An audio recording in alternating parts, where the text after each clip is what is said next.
Captain, I believe I have searched through the database of the whole entire galaxy to find a new comic for you to review. Something based on a very popular TV show back in the day. Oh, really? Thanks, Panelbot. Let's take a look.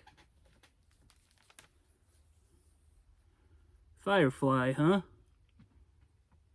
Okay. Hopefully, with any luck, this won't get canceled without any rhyme or reason. Hello and welcome to another session of Therapy and Panels.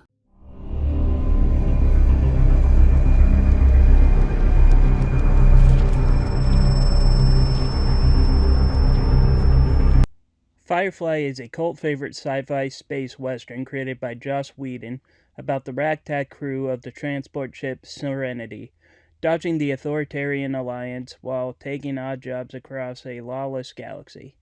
Cancelled after one season in 2003, it left a devoted fan base and inspired the film Serenity in 2018. Boom Studios revived the franchise with a new comic series written by Greg Pak and drawn by Dan McDade, exploring untold stories of Mal and his crew, expanding the universe while staying true to the spirit of the original series. Let's see just how much this stays true to the series as we take a look at Firefly issue number 1. The cover is pretty good in itself, particularly in the art department, with how well the characters look exactly like the actors from the show. Beautifully done. The story opens with Serenity's engine on fire. Why? Because Mal bought a knockoff thruster interface from the bargain bin after Jane lost all their money gambling. I guess Jane's lucky streak only turns out to just end up being only one-handed. Kaylee rushes in panicking that the blaze is venting oxygen, meaning everyone's about to suffocate and roast at the same time. Her idea is to detach the entire back part of the thruster. Sure, the ship will fly lopsided, and they'll have to land 2 weeks earlier than planned, but at least they won't burn or suffocate.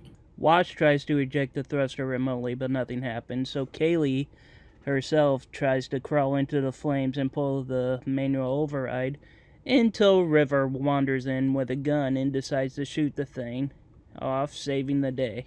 One of the few times that shoot first and ask questions later actually works. Mal announces they'll have to land on nearby moons for repairs, meaning Inara is stuck with the crew for a bit longer.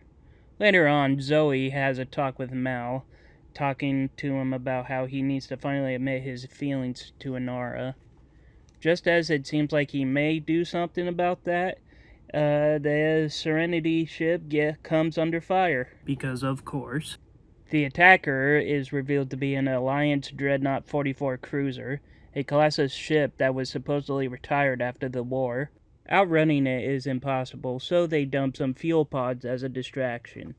They call it a distraction. Others may call it littering in space. They dive for the nearest moon, Bethlehem, famous for two things: religious pilgrimages for their temples, and gangs that like to rob them. Mal, Zoe, and Jane head to a pub to find work, and Jane naturally picks a fight before even getting a drink, and somehow they land a job from doing this. A group known as the Pilgrims of Moriah hire them for protection while they're on the road to a holy site. What could possibly go wrong? That night, a gang led by a dude named Shane Bernides shows up, but the crew drive them off.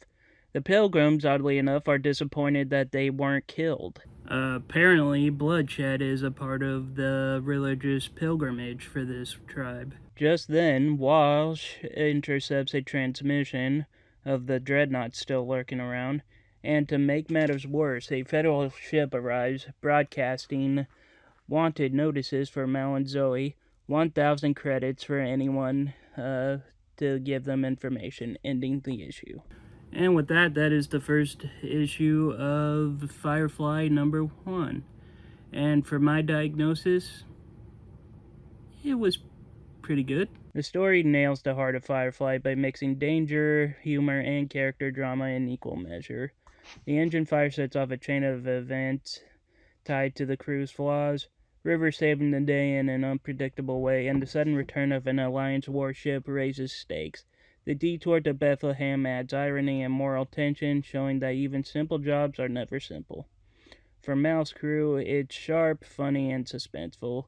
Exactly the kind of story that feels true to the universe of Firefly. And with that, that will be the end of today's session. Thank you all for attending. If you liked the video, please be sure to leave a like, comment, and subscribe. And until next time, I am the Super Guru, signing off.